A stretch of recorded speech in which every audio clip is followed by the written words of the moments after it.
Good evening, I'm Rick Harp. Welcome to APTN National News. We begin tonight with a new Canadian Parliament, a House that once again includes a number of Indigenous members. The polls projected a tight race, and it was. And the Trudeau Liberals held on Monday night, which means they'll get the chance to lead a minority government. 10 Indigenous MPs will soon take their seat in the House of Commons, but the question remains, what's next for reconciliation? Lindsay Richardson reports from Quebec. The crowd gathered at the Liberal headquarters in Montreal projected the result long before the polls did. But when official word broke confirming Justin Trudeau's re-election, it brought the room to its feet. I have heard you, my friends. You are sending our Liberal team back to work, back to Ottawa, with a clear mandate. The race between the Conservatives and the Liberals was tight, but the Liberals won a minority government by a slim margin. We will govern for everyone.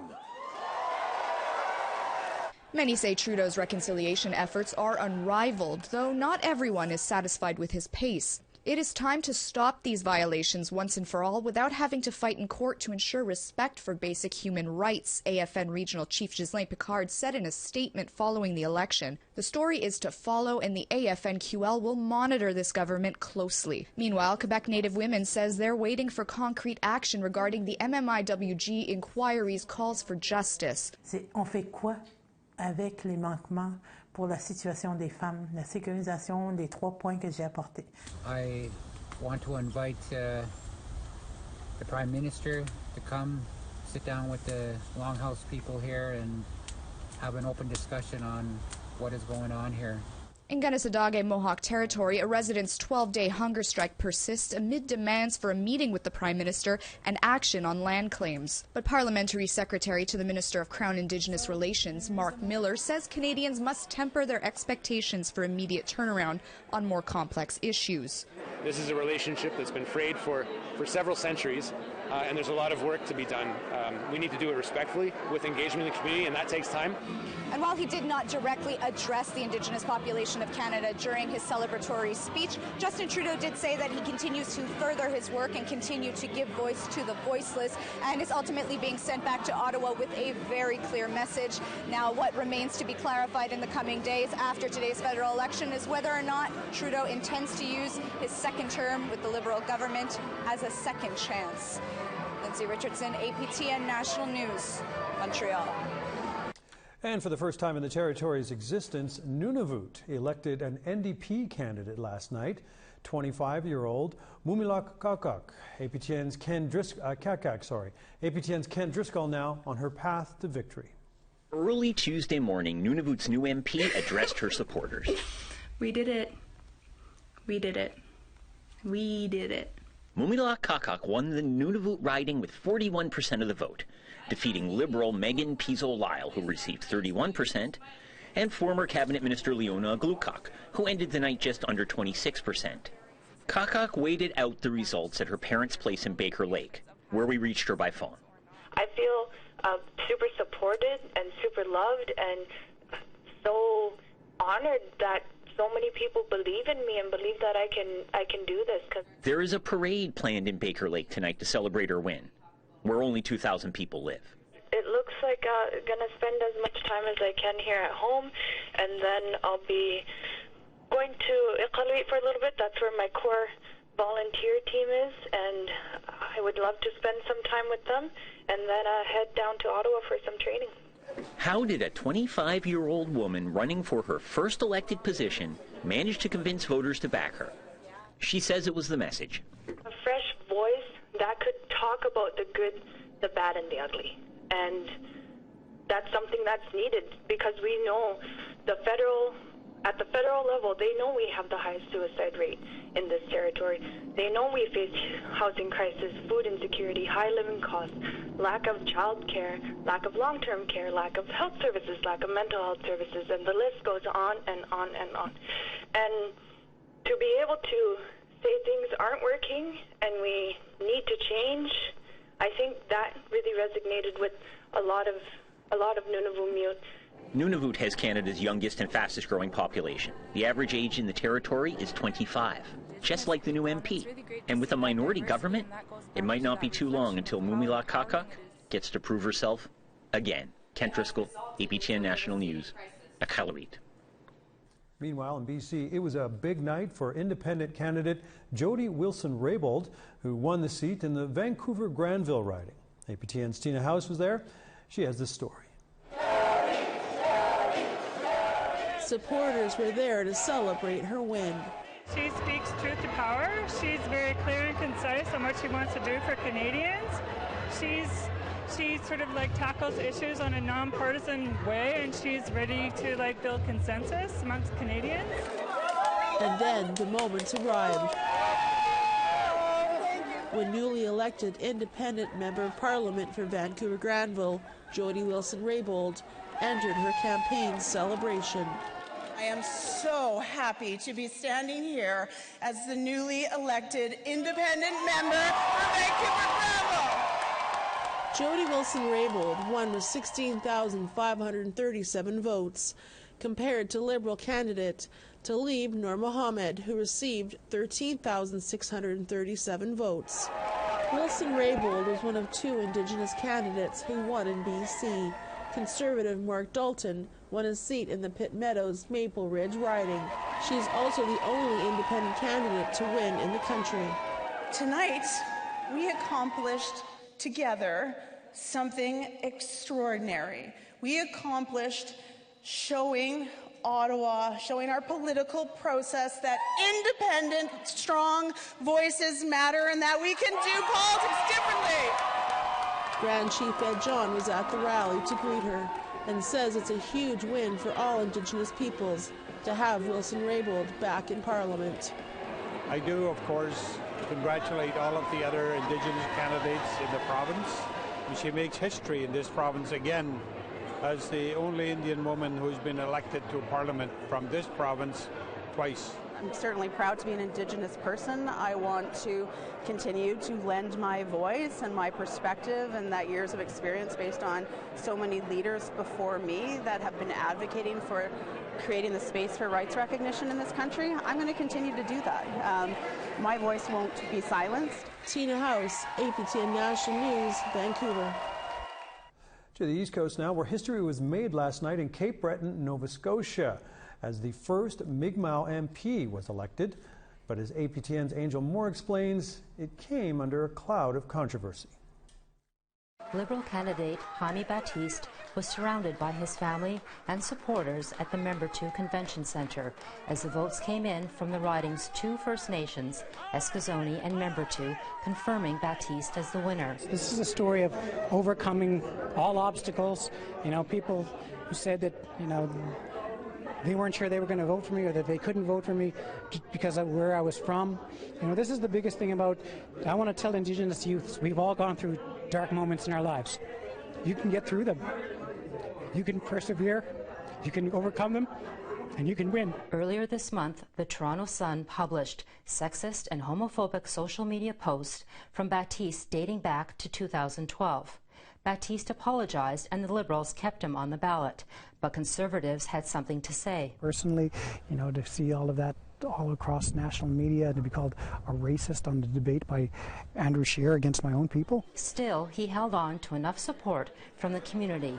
Delia Bernard volunteered on the campaign. I think that the person that he is and the person that he has continued to show that he is over these last 41 days will prove to be the person that should be in Ottawa. Baptiste won by just over 1,000 votes, edging out Conservative candidate Eddie Orrell. Eskazoni Chief Leroy says it is a historic moment for Mi'kmaq people.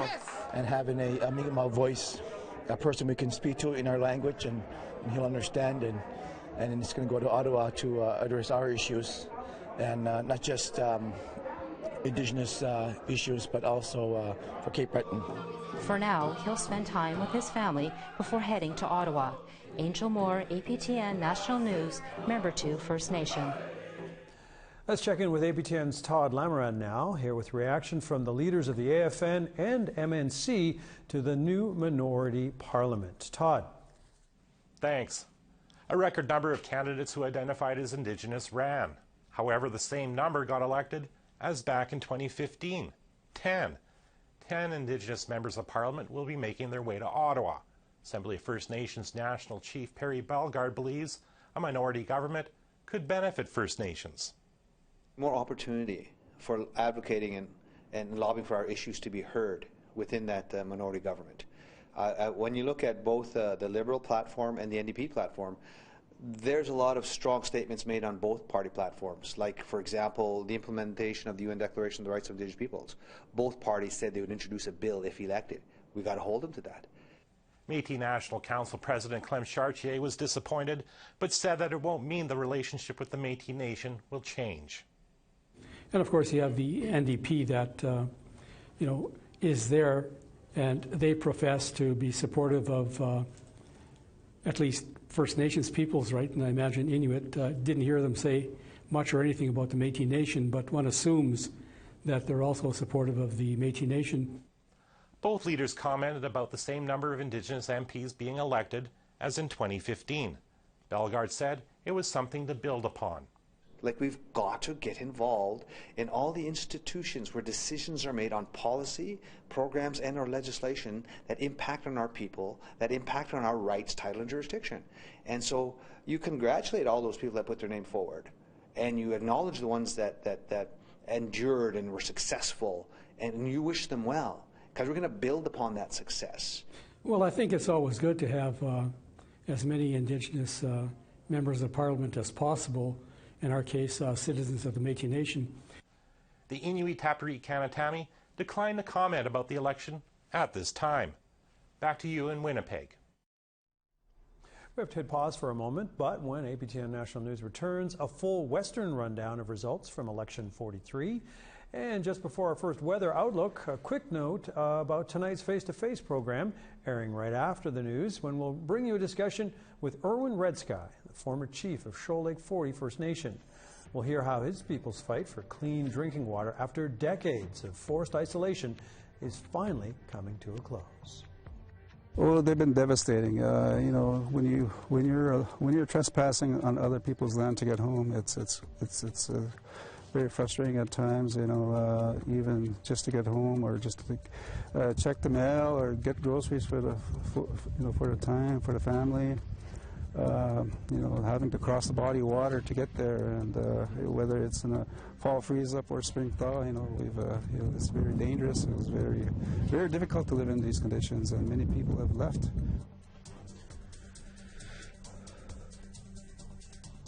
We begin in St. John's, a little bit of rain and 9. Halifax, lots of cloud and rain, 14. Kuujjuaq, partly cloudy, 8. Inukjuak, 8 and rain. Chibougamau, a rainy 10. Same with Quebec City. Peterborough, a rainy 9. Sarnia, mostly sunny and 13. Kapuskasing, a rainy 10 degrees. And welcome back to APTN National News, where we continue our post-election wrap-up. And it's to Manitoba we go now, where the Liberal Party lost some ground last night, dropping from 7 to 4 of the province's 14 seats. Here with a look at 2 of those races is APTN's Brittany Hobson. We have had a wonderful campaign, and we have worked hard for 4 years.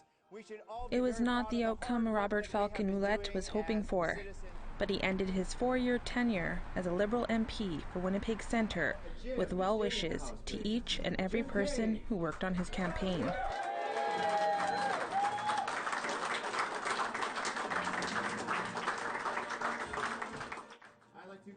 It was predicted the riding would be a tight race, and it was. Late in the evening, NDP candidate Leah Gazan was crowned winner, bringing the previously long-held NDP district back to the party. That I'm happy to see a strong progressive voice representing the neighborhood. This community has a history of leading progressive movements across the country, and I'm looking forward to being that voice. Gazan beat Ouellette by about 2,500 votes. Well, I understand people choose a different path forward, and that's okay. But at the end of the day, I'm very proud of what I was able to accomplish, reducing child poverty, ensuring that we lifted up our seniors. We have more social housing dollars, and this riding had been ignored for a very long time. In happier news for the Liberals, St. Boniface St. Vital MP Dan Vandel held on to his seat. And everywhere we went, people were talking about how important it was for us to keep moving forward in a positive way, how important it was to keep investing in the services that people need to get ahead. While many were confident Vandel would win, the Conservative candidate put up a good fight. Regine Caron finished 4,500 votes behind Vandel. In the north, Nikki Ashton will reprise her role as NDP MP for Churchill-Kiewit-Nagaski. She was up against two Indigenous female candidates, Sierra Bird for the Conservatives and Judy Klassen for the Liberals. Ashton won with 49% of the votes.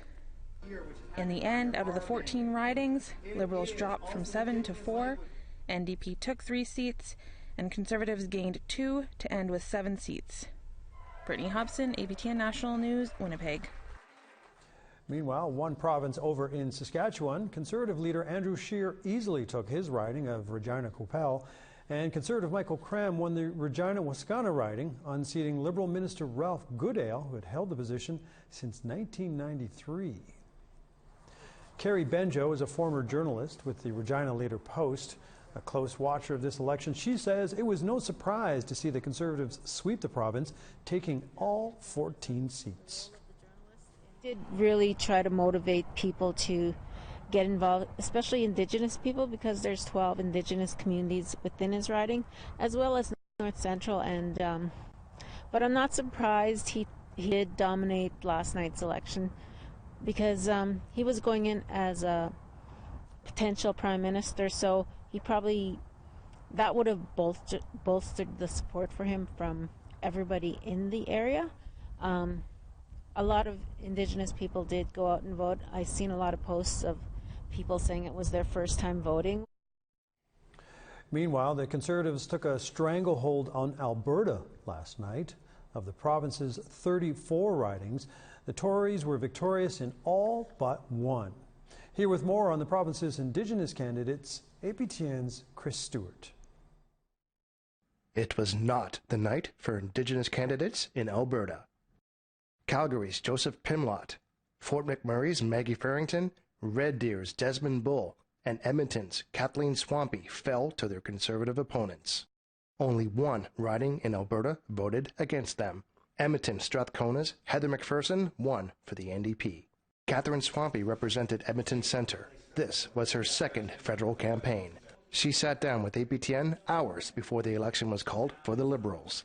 APTN asked what would be her priorities if she won a seat in Ottawa. I've been an advocate for the environment, for women, for Indigenous rights, for so many things. It's hard to narrow everything down. I've been an advocate, and not just an advocate, I'm out there trying to make a difference. So whether I win or lose, I'm still going to be doing the same thing.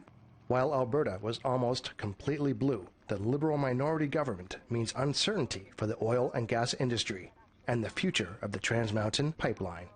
Tim McMillan is the CEO of the Canadian Association of Petroleum Producers. He says the Trans Mountain Pipeline will likely be completed, but is concerned about investors.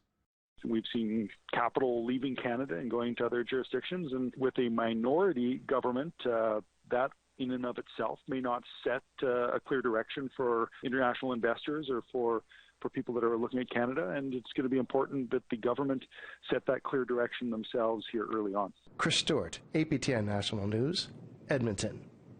It's time for a break here on the program. When we come back, more election results, including some faces familiar to northern voters. Please stay with us. High level, sunny and 4 degrees. Grand Prairie, mostly sunny and 6. Red Deer, rain and 5. Medicine Hat, also some rain and 4. Kamloops, rainy 13. Tofino, partly cloudy 13. Dease Lake, rain and 3. Smithers, mostly cloudy and 9. Rock River, rain, -4. Mayo, partly cloudy, 0. Yellowknife, mostly cloudy, 1. Norman Wells, a rainy, -3.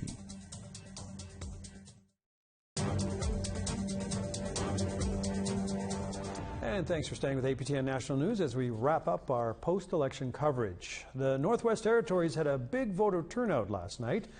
Our reporter Charlotte Moore-Jacobs was on the ground and spoke with a successful MP-elect who represents one of the largest geographical ridings in the country. The Northwest Territories remains red. Michael McLeod of the Liberal Party won re-election with the 40% share of the vote. Although his numbers were down from the 48% share he landed in 2015, McLeod says he believes residents saw the party's investment in the territory over the last term. We had to untangle a lot of legal issues like the Super Board and the issues around Mackenzie Valley Resource Management Act. So there was a lot of things that we had to kind of sort out before we could move forward. So Conservatives came in at 26%, while the NDP earned 22%, Greens at 11%, and the People's Party with 2%. McLeod is Métis and originally from Jatiquet, Fort Providence. He was the only Indigenous candidate to run. Since 1988, the Liberals have held power in the territory, apart from a 9-year spell that saw the NDP leading from 2006 to 2015, where McLeod took it back for the Liberals. But it's not over. Even supporters of McLeod want to see change within the Liberal Party. And federally, I hope to see Justin Trudeau and the Liberals follow through on the promises they made to the Indigenous people of this country. What now? McLeod says he wants to see federal policies amended to allow Indigenous governments more control over economy, education, and housing. the Indigenous governments have a role to play because the government of Northwest Territories is delivering social housing, and maybe we need to start looking at how do we incorporate Indigenous housing into the mix through Indigenous governments. We also don't have a lot of investment in seniors, for seniors housing. McLeod told local media that he will seek a post in Trudeau's next cabinet. Charlotte Moore-Jacobs, APTN National News, Yellowknife. To the Yukon now, where a tight race went down to the wire between the Liberals and the Conservatives. APTN's Chris McIntyre fills us in on who ultimately took the seat. A crowded restaurant in downtown Whitehorse was host to Liberal MP Larry Bagnall's victory party. Bagnall represented the Yukon from 2000 to 2011 and was re-elected in 2015. After a very close back-and-forth race all night long with the Conservative candidate Jonas Smith, Bagnall managed to win by just over 160 votes. Politics may be the only field where this happens. You could do your best, do lots of successes, and still lose your job. But because of you and Yukoners, that didn't happen, and I really love Yukoners and you for all your work to make sure that didn't happen. Earlier in the day, when asked if elected what more would he do to help Indigenous people in the Yukon, Bagnall shared one of his priorities. All the First Nations here that signed land claim, 11 of them, had to hire lawyers and negotiators and spent millions of dollars, and then they had to pay for that out of their land claim. What we're going to do is pay them all back over the next 5 years. After the victory was announced, NDP candidate Justin Memphis came to congratulate him on the win. Although Bagnall has won the seat again, he acknowledges there's still much work to do. We made some mistakes. We didn't live up to the things that everyone wanted, and I can commit to you that I'm going to try as hard as I can to make sure we don't make those mistakes again, and we live up to the things. Chris McIntyre, APTN National News, Whitehorse. Well, that's it for this Tuesday post-election edition of APTN National News. Remember, you can always catch any newscast you may have missed on our website, aptnnews.ca, as well as seeing breaking news on our Twitter and Facebook feeds. Coming up right away on APTN's Face to Face, the former chief of Shoal Lake 41st Nation, Irwin Red Sky, on his fight to finally regain clean, safe drinking water for his community. I'm Rick Harp. Have a good night, everyone.